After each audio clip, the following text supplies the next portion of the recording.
I'm showing we're right at the top of the hour, so we're going to go ahead and get started. We've got lots to get through today. An official welcome to everyone to the latest iteration of NASEO's Freight Electrification Virtual Dialogue Discussion Series. This month, we are focusing on utility coordination and regulatory frameworks for on-road freight electrification. As a reminder, this is part of NASEO's broader work supporting state and territory energy offices with planning, programs, and policy related to freight electrification and specifically the coming electricity load from this transition. Special shout out to our advisory group made up of a bunch of friends and partners from the private sector, as well as some of our state energy offices and other state agencies. We're very lucky to have them helping guide this work, and I know we're hearing from a couple folks from these orgs today. So just huge thanks again to all of the expertise that they share with NASEO and with our members. A couple of housekeeping items real quick before we dive in. Today's webinar is being recorded and we will be sharing a copy of that recording afterwards. So if any of your colleagues aren't able to make it today, or if you don't feel like taking notes by hand, just know that we will be sharing this all after the fact. We will also have time for Q&A at the end of the webinar after all four presentations, perhaps time for a couple quick questions in between presentations. So as you have questions, please go ahead and enter them into the Q&A box at the bottom of your screen. We'll be tracking those and getting through as many as possible by the end of the webinar. And then just a reminder that you can find recordings of previous webinars under this discussion series at the link you see on your screen. Otherwise, without further ado, I'm going to jump into today's topic. We've got an expert panel lined up today, subject matter experts from across the field who are going to share the latest and greatest for what states are doing, whether that's energy offices, public utilities commissions, their friends at local utilities, what they're doing to plan and prepare for freight electrification and kind of best practices that other states might look to as they're thinking about how to do the same. And I'm going to let each of our presenters introduce themselves, but kicking us off today is Aravind Kailas from PACT and Volvo. And I'm going to turn it over to you, Aravind. Just let me know as you're ready for me to advance your slides. I will do so. First off, Jessie and NASEO, thank you so much for facilitating this very timely dialogue. And thank you also for having me join this discussion. In order to conserve my bandwidth, I'm just going to go off camera and hopefully I'm coming through fine. And as soon as I'm done presenting, I will come back online and I'll stay. I hope that's fine. Yeah, that sounds great. Thank you. Awesome. Next slide, please. Yeah, so I'll be introducing Powering America's Commercial Transportation, or PACT, and then providing an overview of the commercial transportation sector. And then finally, I'll wrap up with a discussion around PACT's priorities and ongoing activities. So Powering America's Commercial Transportation, or PACT, is a national coalition that unites truck makers, charging equipment manufacturers, commercial fleets, real estate companies, retailers, utilities, and importantly, the charging infrastructure developers and service providers. Yes, we're a motley crew, and as you can see on this slide, this represents very different business sectors. Sometimes we have competing interests, and so obviously, you know, there's disagreements between PACT members, and that shouldn't be surprising. But the one thing that we all agree on is that decarbonizing trucking is possible if we all come together. We launched in January 2024 with about 9 founding members. Today we have 27 members and growing. Next slide, please. In fact, we can go to the next slide. The North Star for PACT is to facilitate and accelerate reliable and affordable charging infrastructure for medium and heavy duty vehicles. Specifically, the focus of PACT is on Class 6 through Class 8 zero emission vehicles. Next slide, please.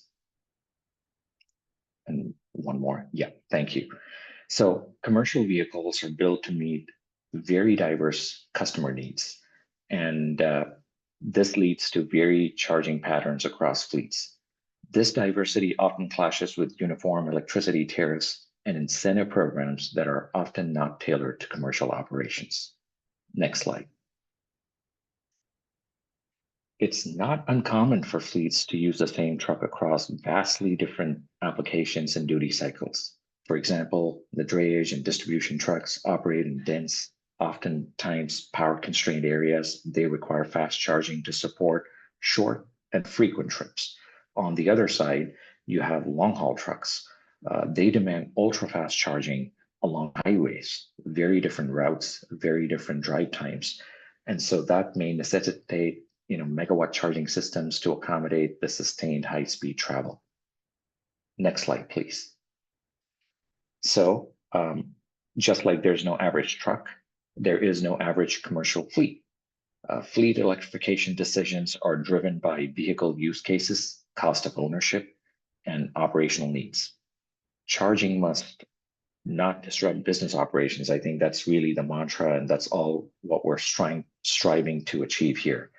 So electricity rates, incentives, and infrastructure constraints like power availability and energization speed significantly affect the business case. Next slide, please.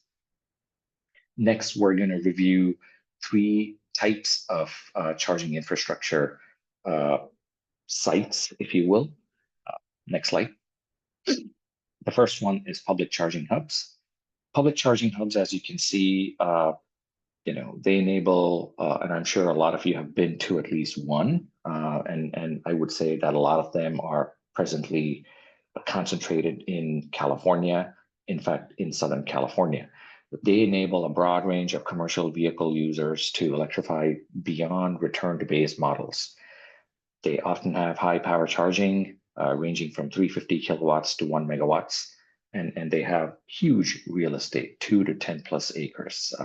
And that's exactly what we have been seeing so far. The next type, if you go to the next slide, please, it's the shared charging depots.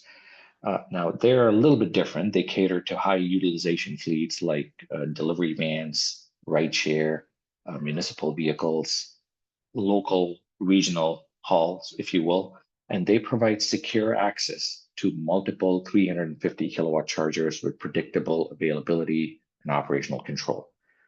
And then finally, the third kind of charging infrastructure sites for medium and heavy duty vehicle are the private charging solutions, or behind the fence, or depot charging. There's many different ways in which the industry calls these types of sites. But most importantly, they are tailored to individual business needs, offering dedicated infrastructure and power. And they range from 7 to 11 megawatts. Obviously, they're not for everybody, but for those that can afford this, they offer greater control, reliability, and alignment with their specific operational requirements. Next slide, please. Now we get into the PACT priorities. Next slide. So essentially, these are the barriers that we're trying to break down. As we all know, charging infrastructure sites are construction projects. That is very much the case when you look at medium and heavy duty vehicles. In fact, this is a much larger construction site, if you will, that'll require upfront costs. Also, these projects take a long time to complete. If there's power, it takes, if the permitting and power and everything is in place, it can be done within a year, but oftentimes that is not the case. So obviously they have very long, drawn out timelines. And obviously, electric trucks are not big electric cars. And therefore, the templates that are worked for light duty vehicles will not apply to medium and heavy duty vehicles. And that is kind of the awareness that we're trying to create in the industry. Next slide, please. These are sort of the 4 policy areas or regulatory aspects that we're focusing on as we go to the different states, and also as we deal with the federal entities. It's a little bit different today, but this is rather consistent planning. We need statewide alignment on load forecasting to anticipate charging demands, proactively identify grid upgrades in high impact areas, In fact, we believe that utilities should be empowered to make capital investments that support commercial vehicle electrification based on industry input. The next bucket that we care about is incentives. We think this is very critical to reducing upfront infrastructure barriers for fleets and site hosts. So expanding make-ready and grid upgrade incentives, along with flexible funding, low interest loan programs are topics that we have actually socialized in different forests. And then energization, right? Time is money. We want to bring power charging sites as quickly as we can. And we want these energization timelines to be more predictable. We support the utilities to deploy bridging solutions and while being allowed to make revenue justified system upgrades. That's generally our principle. And finally, TCO is king, and we want to make sure that commercial EV operations inspire dedicated rate structures that actually reflect the usage patterns, ensure fair, sustainable cost recovery for the utilities. Next slide. And this is the PACT mantra. We're doing this today, and we're doing this with everybody that has a stake in this industry by collaborating, educating, advocating, and leading these efforts. Next slide. I think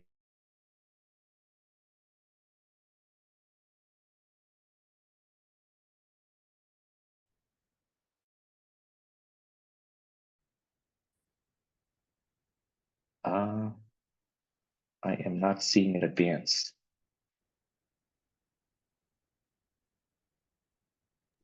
Sorry, Aravind, I lost your audio for a second. Which there you go. This one? Oh, okay. This is just a slide showing where PACT is active.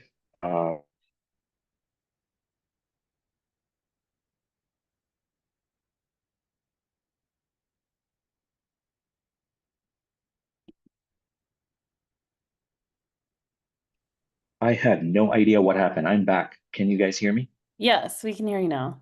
Okay, sorry about that. If you go back, please. Yeah, this one or one more? We'll start with this. So okay. I got two more slides. So this is one of the things that we're working on, and utility regulators care about load, location, and timing. And one of the things that PACT is working to do is to remove the uncertainty around geographies. We're calling this the hotspot analysis. So a hotspot is an area where we have high density, high concentration of zero emission vehicles and the charging infrastructure that is needed to power them. That is what you're seeing on this map. This map has been developed with inputs from all the 27 PACT members.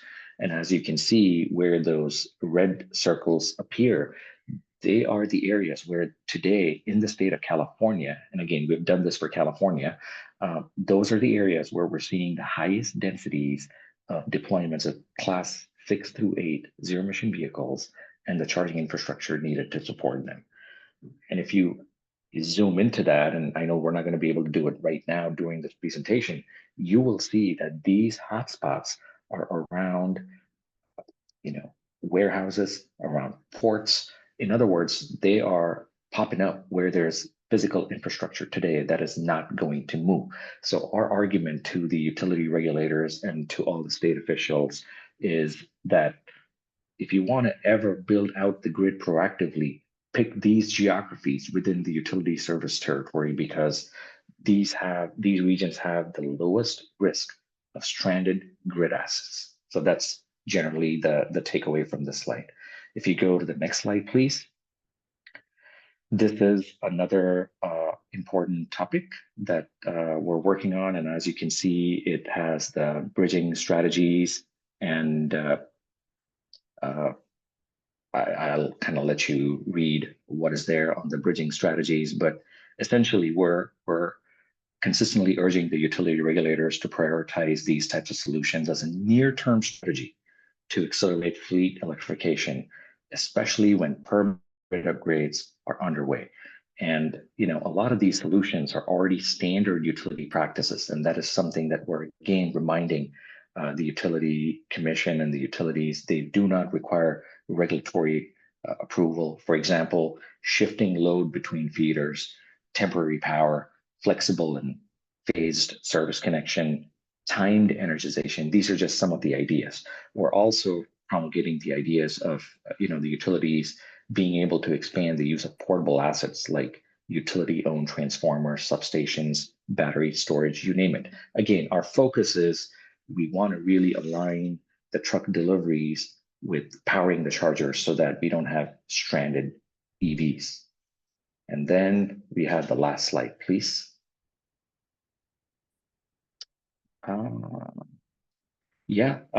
So this is just a snippet of what we're doing or what we did on the federal front. We fought the good fight as far as the preserving the IRA tax credit was concerned, but right now our focus is the surface transportation reauthorization, and we're working with other industry stakeholders to try and preserve the infrastructure funding.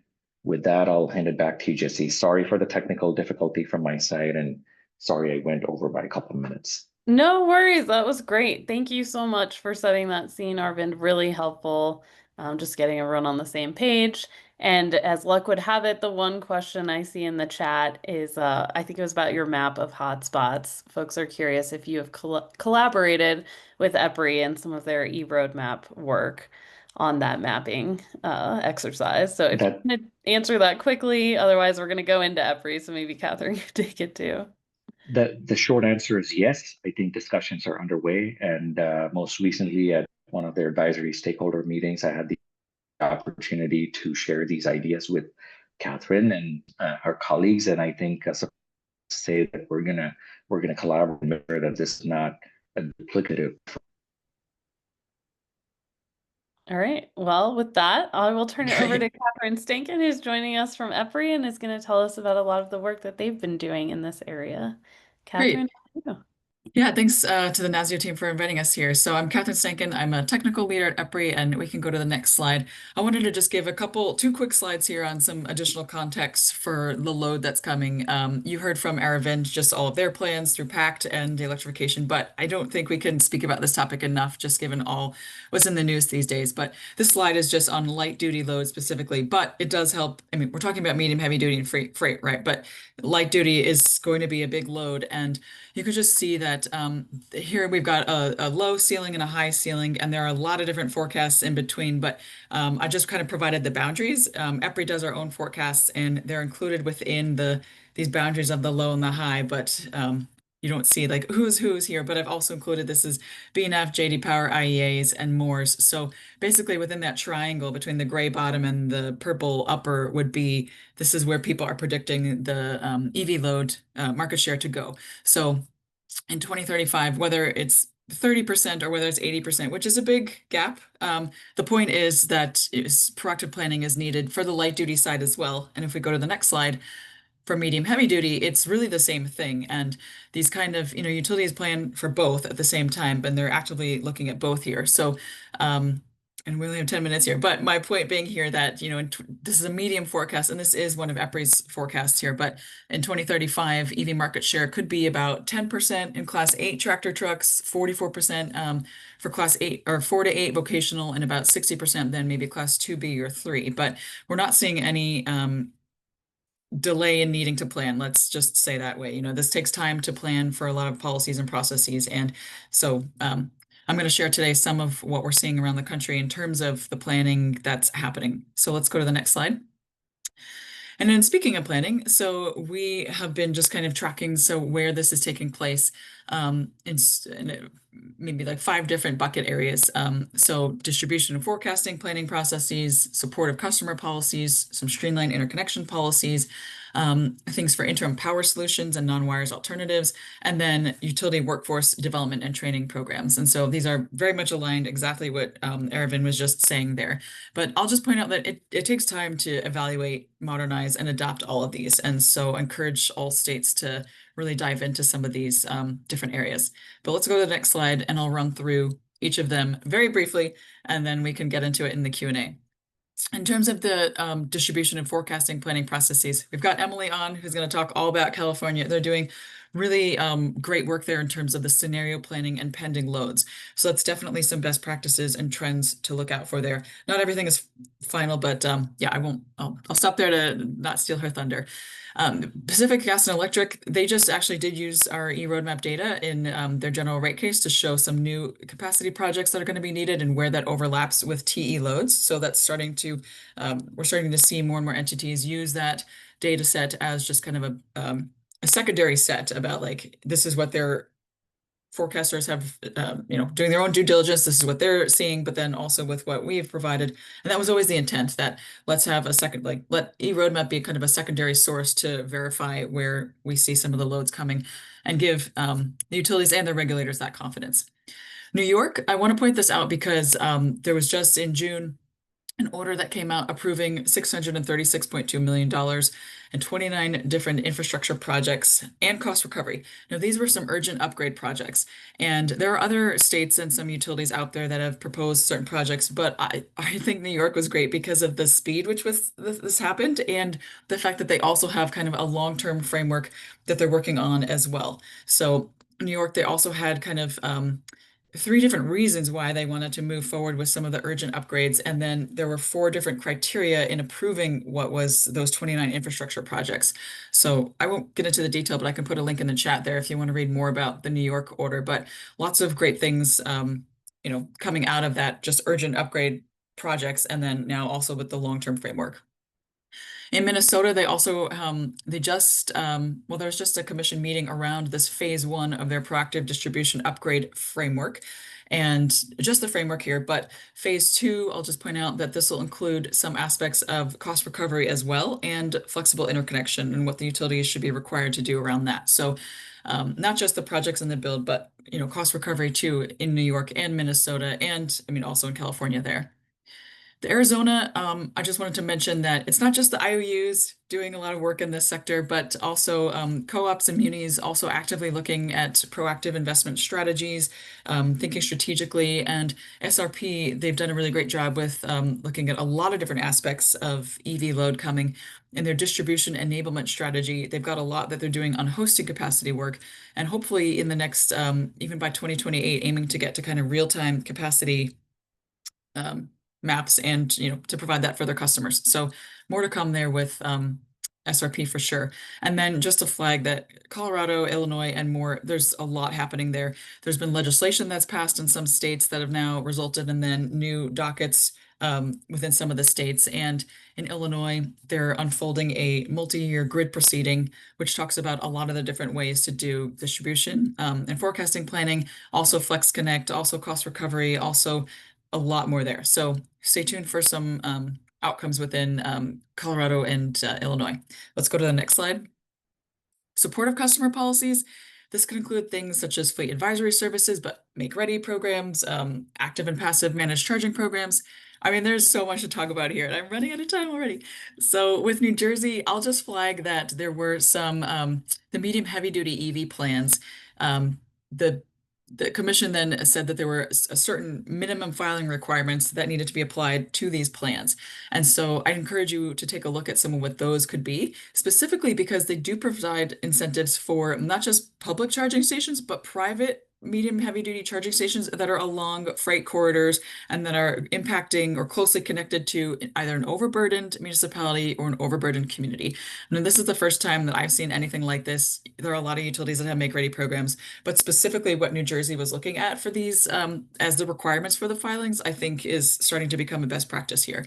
They're also required to do commercial managed charging programs and a lot of other things within those New Jersey programs. And so no outcome yet on what the utilities individual filings, well, that's a screenshot there of what PSEG did, but they haven't officially been approved yet. So more to come on that. Speaking of managed charging programs, Con Ed, I would just flag for you there that their Smart Charge commercial program, they were one of the first in the nations to have that kind of program. And so they're in the process of kind of revamping that and looking at some of the data they've gotten back so far. And so we'll start to see some best practices come out of that in terms of what the uptake was, how they need to modify the program, things of that nature. But they provide, it's not just, first of all, it's an off-peak incentive, but then also if you avoid the peak during certain times between September and October, you'll get a peak avoidance incentive as well. So lots to look at with Con Ed. And then finally, with hosting capacity maps, SCE, a lot of people are driven to SCE's hosting capacity maps. They push their updates daily, so that's typically seen as some of a best practice. And basically, there's no lag for the customer to see what's available and what's shown to them. I'll also just point out Ameren has a specific, well, I'll show you that in a second, but let's go to the next slide. So in terms of load hosting capacity map capabilities, this just shows the range of what is out there and what is desirable. So in the blue, though, you can have these slides afterwards to look at it in detail, but the blue, if you're showing specific line sections, if it's updated monthly or even daily, or the loading conditions, how you're showing that, et cetera, down the list. But I would just say probably SCE is towards the right of this in that blue category, and all the California utilities actually, because their commission requires it. But that's kind of leaning towards the best practice there. But if we go to the next slide, I'll show you that this is a screenshot of Ameren and their load hosting capacity. And it's a little bit different in that it's almost like a heat map. So instead of showing specific circuit lines, it's kind of mapped up to a square, like if you can see the little squares there. And that's just kind of a workaround to what some utilities have with their limitations on showing these kinds of maps. It kind of addresses a little bit of the cybersecurity piece. So we're working with a lot of utilities on how they can do this. More to come with these hosting capacity maps and different ways to show it that's helpful to the customers, but also protects kind of what the utilities and what the regulators have given them permission to share. Let's go to the next slide. So just a couple more here. So in terms of the streamline interconnection policies, there's so much going on as well. I'm sure Emily will speak about the California piece there. New York also has some work, but I just want to flag for you a grid connection roadmap that EPRI did, IREC, ATE, and RMI, and some of our clean city and community partners. So there's 44 different solutions in that grid connection roadmap that looks at how you can kind of optimize each aspect of your energization journey, starting from even before a service request comes in, all the way through even after the charging station has been energized. And then grid fast, I'll save that for my final slide. Other things with some interim power solutions, Aravind mentioned this. Flex Connect programs are getting a lot of attention now because they are great. They provide power to the customer pretty much all the time, just maybe not at the one or two very hot days of the year or super cold days of the year when load is, we're seeing peak loads and the utility really needs to curtail load just on that in that moment or maybe on that day, even just for a couple hours. So these Flex Connect programs, we have PG&E, SCE in California have created 2 of them, and I know there are a couple other utilities around the country actively preparing for these Flex Connect programs. I mentioned the Illinois work, but they're also doing some work on Flex Connect there.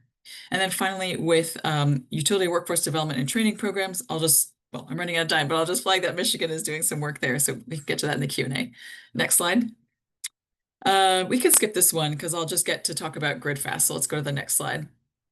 One tool I did just want to mention, though, that can help anyone with a big load. So anyone planning for some of these freight electrification projects that could connect you with your utility sooner and more often in the process and help the utility to plan. Because when it comes to these big loads, the utilities need to know as soon as they can.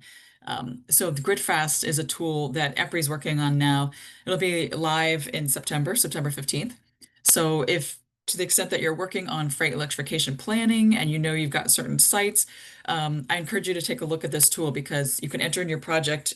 You don't have to know all the information, even just some of the basic information, but again, you'll connect with your utility, and then the more the utility knows on their side, they can help you plan and they can plan themselves. So, and I think that was my final slide. So yeah, I'll pass it off to Michael, who could tell you about his report. Thank you, Catherine. Thanks also to Jessie and to the NASEO team for inviting me here today. So here to talk about a report that EDF published with Black & Veatch in late 2024. I'll just flag, the subsequent slides you'll see are pretty heavily detailed. I'm going to be using them as a loose guide rather than the sort of going into all the detail in the slides, but I opted to keep the detail in there so that you could peruse it when we share these slides following the meeting. Next slide, please. So the slide, the study was in response to, a narrative that we've heard probably many of the folks on this call are familiar with respect to vehicle electrification. Many particularly in early adopter states, we at EDF have heard that access to grid capacity is a significant bottleneck to energizing EV charging equipment, and that a solution to address that is to build proactively. That is to upgrade the utility distribution system ahead of the load. But that raises a number of questions. First of all, what does it mean to build proactively? It can mean a bunch of different things. There's always the question, of course, of what is that going to cost? And I'd like to add to that relative to alternatives. And then we also wanted to ask, a question that's on many people's minds, especially in the policy environment we're in now that Catherine spoke about, is what if we're wrong about the level of EV demand? What's that going to mean for utility planning from a cost perspective? These are significant questions that warrant a lot of investigation. We use this study to identify a couple of case studies, right, that can help hopefully be guideposts on the way to understanding the answers to those questions. Next slide, please. So first, proactive planning. Off the bat, I'd like to say, proactive utility planning is not a new thing, right? Planning is proactive planning. If you build a substation and it's 100% loaded on day one, you've underbuilt that substation, right? And utilities have always planned, built, and operated their systems with an eye toward the future, right, to a certain extent. The question becomes really, how can they do that in an optimal way, given the changing environment that they're facing? So for purposes of this study, we modeled proactive grid deployment as upgrading distribution system voltages and anticipated vehicle charging hotspots. That's in response to the densification of load, right? A lot of vehicle hotspots are going to be in brownfields, not all, certainly, but many, which is going to create a densification of the utilities loads. Upgrading system voltage can, where technically feasible, be a cost-effective way to handle that, because higher voltages tend to cost less on a $1 per kilowatt served basis. Next slide, please. So we modeled, we ran the model on two different utility service territories, Con Edison in New York and Centerpoint in the Houston area. We used planning data, unit cost data, and load forecast data from both of those companies to model a few different scenarios for each, right? 4 different scenarios for each. A sequential planning strategy that is business as usual, and a proactive investment strategy for each. I should note that what proactive means is going to differ for each utility because each of them already incorporate EV loads to differing extents. We also incorporated a managed charging dimension to the scenarios. For purposes of this modeling, we used a pretty blunt, it wasn't a very sophisticated use of managed charging. We just assumed that managed charging would reduce peak demand. We didn't get into how much of that would be feasible or the cost of implementing that for purposes of this model run. It's an abstraction. Next slide, please. So for purposes of modeling EV load growth, right, we started with EPRI's forecasts. These are the prior generation of the forecast beyond what Catherine just showed you a few minutes ago. The FIT, which we extended out through 2070, expecting as a baseline 80% EV penetration by 2050.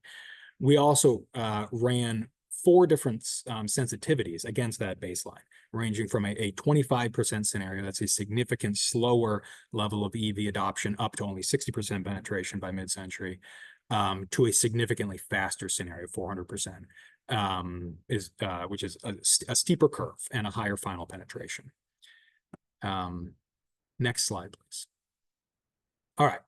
Summary of findings. So first of all, no surprise, I think, to anyone on this call, charging loads are going to be a material driver of utility system needs, particularly in hotspots. I refer folks to the 2 bullet points on the top there, right? Number one, the proactive strategy that we modeled tended to yield lower cost outcomes on a present value approach than sequential. This is probably not particularly surprising to many of the folks on this call. What was sort of more surprising and interesting, which I'll get into more shortly, is the cost risks of overbuilding versus underbuilding were not symmetrical, right? So erring on the side of building proactively tended to be lower cost, even if we were wrong, even if we were overestimating the rate of EV deployment and charging load. Let's go to the next slide, please. So the next couple slides are packed with data around the survey results for each of these two companies. You know, the details, this one shows Centerpoint, the details of that study are on the left. You know, a couple of numbers I'd point to on the right, the top right corner, suggesting that building proactively can save about $20 million on net present value basis. That's a capital investment, didn't consider operational, compared to doing sequential. The most interesting part of this slide, in my opinion, is the graph on the bottom right.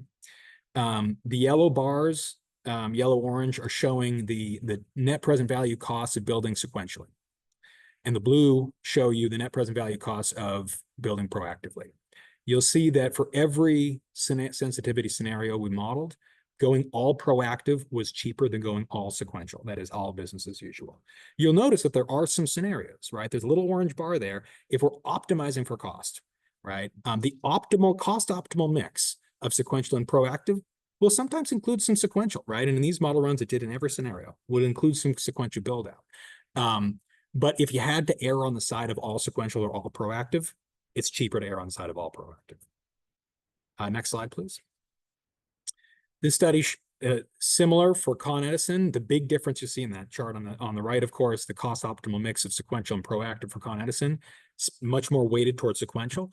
That's really because Con Edison has effectively does a significant amount of proactive investment already, right? You saw Catherine talking about some of the urgent need projects that were sort of already in the system forecast that we use for the model runs here. Next slide, please. Okay, so takeaways and conclusions, right? Again, I'll reiterate, it's not particularly surprising. I think that building proactively, doing these voltage upgrades tends to be cheaper because, as I mentioned, right, building at a higher voltage tends to serve more kilowatts at a lower dollar per kilowatt cost. What's more surprising, or was more surprising to us when we went through the study, was finding how relatively insensitive that conclusion was to the rate of EV adoption, right? Even under the slowest EV adoption scenario, it still made sense to err on the side of building proactively. And I would note that that finding becomes more true as you start layering in other sources of load growth. This study did not consider building heating electrification or industrial electrification that's going to be interconnected at distribution voltages. When you start layering those into the mix, increasing your load density, right, that conclusion about proactive build is going to become more true. Another note on this that I would point out, you know, these results do not apply to data centers. I can't believe we've gone 38 minutes and no one said data center yet, but I'll do it. You know, data centers are predominantly going to be interconnected at transmission voltages with sort of highly localized effects on the system. So I would always caution audiences against sort of expanding these results to transmission or particularly generation build out. Right. This study looked specifically at distribution systems. And when I'm sharing this survey results with regulators, you know, I always like to point out, like, perfect forecasts are not achievable, right? Every forecast is going to be wrong. And so every asset is going to be oversized or undersized to some degree. That is unavoidable. What is avoidable, though, is making mistakes or making some mistakes in how you interpret those data, right? A more reasonable target for the regulator is to achieve an optimal amount of error, not a zero error, right? Optimal amount of error in the forecasts themselves, and then what you do with them. And, you know, again, this study suggests that an optimal amount of error tends to err on the side of overbuilding. I would also point out, you know, for regulators, if you don't believe these model results, that's fine, right? These are model runs. They're, you know, particularly sophisticated ones that we spend a lot of time on. But we don't expect that these results are going to hold true for every utility, and perhaps not even for Con Edison and Centerpoint. That's all right. But it is incumbent upon regulators, and we think utilities, to ask utilities the question, right? To urge them to do their own modeling around the symmetry of the risks associated with investments that they're proposing, right? We should not be assuming, when we're looking at the cost of a given investment, we should not assume that the costs of not making that investment are lower, right? Because the study suggests that frequently the costs of not making the investment when it's time are going to be more than going ahead and doing it, even when we're a little too early. I will pause there and turn it over to, excuse me, I muted myself prematurely. Turning it over to our next speaker. Thank you, Emily. Thanks, Mike. Emily, over to you. Let's hear how this is actually playing out in a state. Yeah, definitely we've had a lot of allusions to some of the work that's going on in California, so excited to present a more cohesive narrative about some of the work we're doing. So my name's Emily Clayton. I'm a regulatory analyst with the California Public Utilities Commission. I work on our transportation electrification team, and we regulate the 3 large and 3 small investor-owned utilities in California. So next slide, please. So I'll highlight today 4 key areas that we've been working on to support proactive TE planning. We have essentially coordinated efforts that are taking place across 3 proceedings at the Commission, but all of these are working in tandem with the goal of improving our existing forecasting processes and identifying no regrets locations where investor-owned utilities can invest in long lead time infrastructure to ensure that the grid is available to support energization as we see these load requests related to TE materializing. So we see these efforts falling on a spectrum ranging from more near-term efforts that are really focused on accelerating energization, in contrast with some longer-term planning process improvements that we're trying to make to ensure that we're able to plan adequately for load growth. So I'll highlight each of these areas briefly today, but I've included links to our website pages for each of these proceedings if folks are interested in exploring some of the regulatory details in greater depth. Next slide. So first, I'd like to highlight our energization decision. So we, in 2024, put out a work on energization timelines. And this work is focused on accelerating energization requests in the near term. So we had a decision come out in this related to this work to really implement 2 directives from our legislature. So those were SB 410 and AB 50. So these bills directed the CPUC to define and establish reasonable energization timelines for new or upgraded loads and to establish a process for reporting these delays to the Commission. So we adopted timelines based on utilities' historic energization data and party comment. These parties are triggered by customers' energization, or I'm sorry, the timelines are triggered by customers' energization requests. And our goal is for the process to support early engagement between customers and utilities to coordinate project development schedules.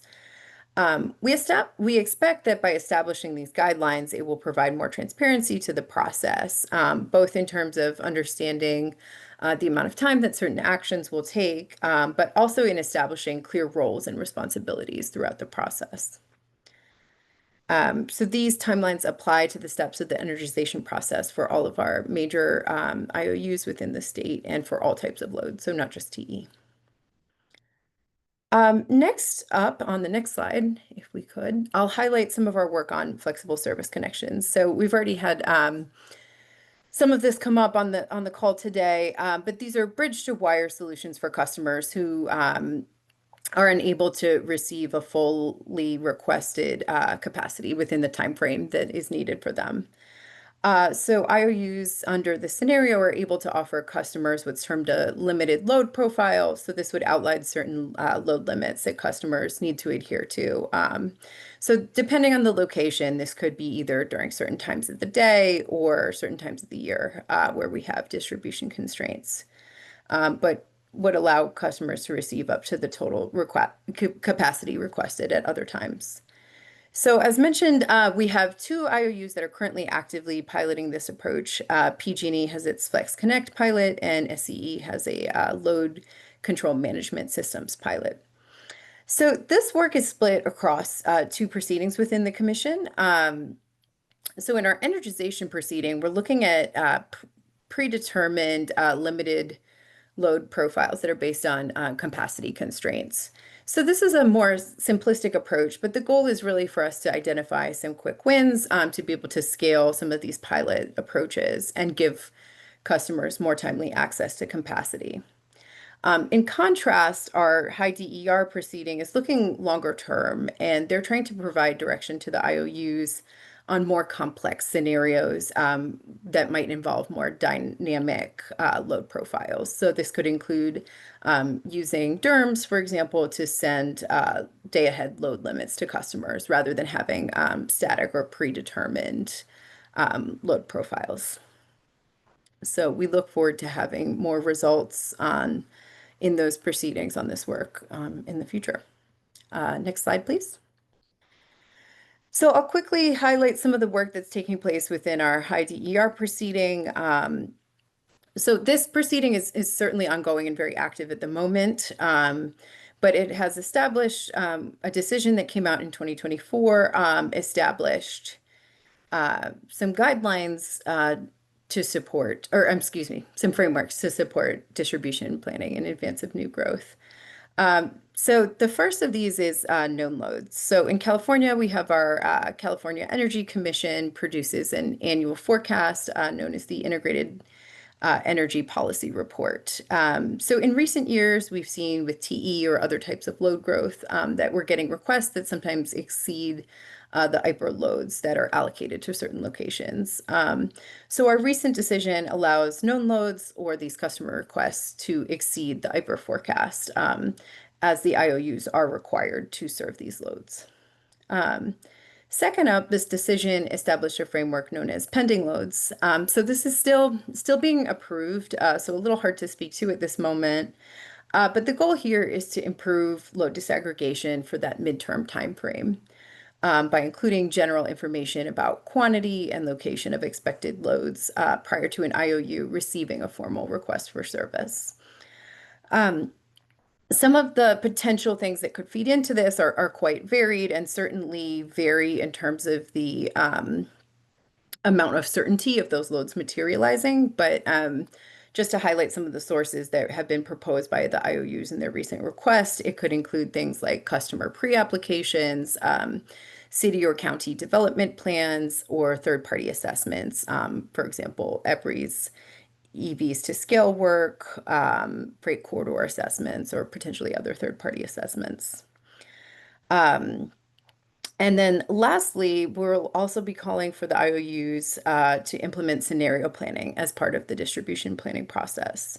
So the intent here is for us to be able to look at multiple scenarios to evaluate how varying certain parameters, such as levels of demand, DER adoption, or customer behavior might impact grid needs. Ultimately, these multiple scenarios need to be rectified and integrated into a single investment plan. Like I said, these frameworks are still evolving and in process, but we hope to have more finalized frameworks for this out by the end of the year within that proceeding. And last slide, please. Lastly, I do want to briefly highlight some of the work we're doing within our transportation electrification proceeding. We have a work stream known as Transportation Electrification Proactive Planning, or TEP. So our scoping memo for the proceeding calls for us to analyze zero-emission freight infrastructure needs for public charging along highway corridors. This use case was targeted for proactive planning for two main reasons. I think the first is for many of the reasons highlighted in Aravind's presentation today, we expect that there will be significant load growth associated with the medium heavy duty electrification, as well as light duty charging plaza use cases. And due to the locations and charging characteristics of this use case, we expect there to be significant impacts on grid needs, certainly at the distribution and potentially transmission levels as well. So our proceeding is focused on improving some of the specific data, assumptions, and analysis that are ultimately inputs into this planning process. Many of the planning processes that are taking place in other proceedings. And so I'll stop here. I know we're relatively limited in terms of time today, but always happy to have conversations with folks, especially anyone working at the state level on these issues. Thanks. Thank you so much, Emily, and huge thank you to all of our presenters today. You all did an incredible job covering a ton of information in not so much time. I'm amazed we do, in fact, have 10 minutes for Q&A.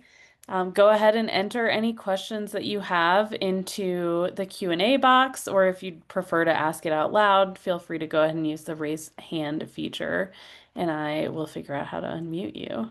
But to tee us off, I have a couple questions for our presenters, just whoever wants to jump in on these. You guys have clearly been doing a lot of work on this over the years. What has been most surprising to you throughout your work on this topic?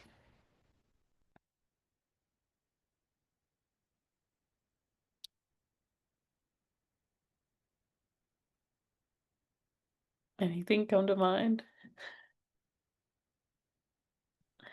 It was all kind of what was expected.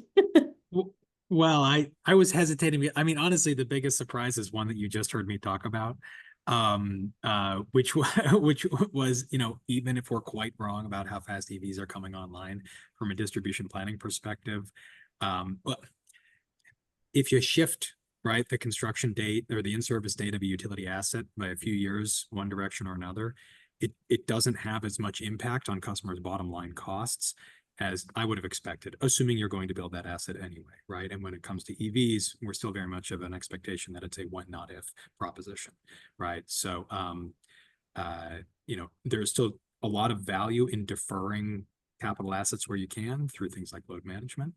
But where that asset's going to be needed, right? We were surprised, right, at how much proactive construction saved money even in the low growth scenario. Thanks, Mike. I'll jump in. What was most surprising? Well, Mike, you said data centers. So I was going to say that in terms of the forecast that, that even EPRI has some other data that shows just like out when you get to 2050, for sure, what we're seeing for EV load is by far bigger than the data centers, but also now other scenarios that show even in 2035, what we're going to see for EV load growth, light duty and medium heavy duty, will be bigger than the data center load growth too. So all the more why we can be starting to plan now and get it right. And we have this time here to move forward. Thanks, Catherine. I see we have a question in the chat about a recent or a proposed decision for Southern California Edison, SCE's general rate case, and how the transportation electrification forecast was received by the commission. Any lessons learned? Emily, anything you're willing to share, I'm sure folks would love to hear, but also understand if you can't comment on that since it sounds like it is not final. But if any of the other folks on the line tracking this want to weigh in too, please feel free. Yeah, unfortunately, not able to comment on that at this time, but definitely an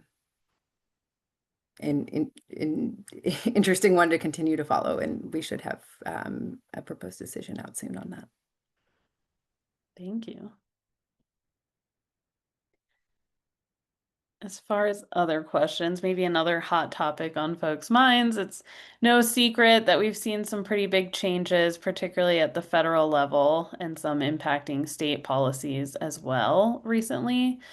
I know a lot of the models I've seen for anticipated medium heavy duty electric vehicle adoption over the years have factored in these regulations like advanced clean trucks, advanced clean fleets that appear to be paused, at least for the moment. Any thoughts on how your organizations or partners are updating models and kind of developing new projections given the current policy landscape?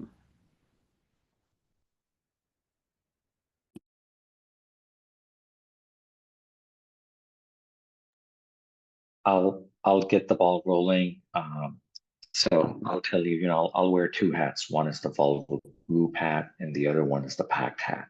So from a Volvo Group perspective, I think we're still committed to delivering electric trucks where it makes sense. I mean, we're still producing electric trucks. So when there's demand, And, of course, demand is dictated by a lot of other factors. From a fleet perspective, we are making sure that the electric trucks are there. These are products that, we have sold more than about 800 trucks today, Class 8, more than 800 Class 8 trucks on the road today. So they do work in a lot of good applications. People who get inside these trucks love them. So to the extent that there's demand, we're there, we are producing these trucks. From an infrastructure perspective, I think several of my colleagues talked about the hotspot. And I think that's where I think together we need to align and figure out where are these geographies which are right for the deployment and scaling of zero emission trucks. Again, electric trucks, the current state of technology, they do support a wide variety of applications. So I think there's a good market for that. The numbers need to make sense because from a fleet perspective, it is a spreadsheet decision. So TCO is king. And I think all of us on this call, on this panel, we're kind of referencing that from where we sit in this value chain. So I think once the TCO makes sense, you will see fleets get into these trucks. And I think we want to make sure that building out the grid proactively in areas where there's trucks today, where there's charging infrastructure today, I think that is a very prudent approach. You heard from Mike that, based on his analyses, that more often than not, building out proactively is the way to go. I think we also support that because two things, I'll leave you with two things, based on Volvo's analysis, our BEVs are popping up where there's ICE trucks today. Not surprising, but it is obvious. And we have seen this in many different states where we have deployed Class 8 battery electric trucks. The other thing from a PACT perspective, we're seeing that these hotspots are popping up around, land ports, airports, seaports. These are physical structures that are not going to move. So even if EVs are a little bit delayed, and again, we're just talking about Class 8, Class 6 to Class 8 EVs, but there's also light duty EVs. So my point is, I think if you layer on all the load growth criteria in those specific geographies, I think you can really try to test, how and where the proactive grid build out will work, and this whole thing will become more affordable. So I think we have to really think about where we can put points on the board. Thank you, Aravind. Really appreciate that. Yeah. And I guess it's real quick, if anyone's not familiar with TCO, it's total cost of ownership. And sorry, Mike, over to you. Well, I guess I sort of, to answer your question diagonally, EDF, we don't do many of our own analyses here. I'm a lawyer. I always refer people to experts when like Catherine and Aravind when it comes time to do the modeling. But, one of the things that sort of the policy changes mean from perspective of state regulators is, because TCO is king, right? As Aravind said, many fleets and OEMs are no longer looking at electric vehicles from a compliance lens, right? They're looking at it through a competitive business lens. What that means for utilities is even if you're not in an ACT state, right? For example, now these loads are probably more on the table for you than they were even a year ago. Right. We've heard at EDF, we've heard from fleets that are making deployment decisions around where they can get grid capacity, irrespective of state environmental, right, air quality regulations. So we're expecting a competition for those loads, right? Because these are good loads for utilities, right? They tend to yield more in utility revenues than the cost to serve them. And so we're supportive of that competition. And it's going to make these vehicles that much more relevant to the non-ACT states in the immediate term. Thank you. Great point. I'll just add for our tools and our forecasts and all. Yeah, I mean, we have, given changes at the federal level and state level, we've updated all of those forecasts and what that shows in the tool, and even the e-roadmap tool too, that was only going out to 2030 originally, and then a full electrification scenario. So now we have in the works what 2035 will look like, 2040 will look like. Now, some of that was always the plan, but certainly with things that, just things overall having shifted, you'll see some of that change a little bit, but also that was solely kind of built with some of the policy directives in mind. And so we're modifying that as well to align just more with some of the economic, like the TCO that Aravind and Mike were just speaking of. So. Awesome.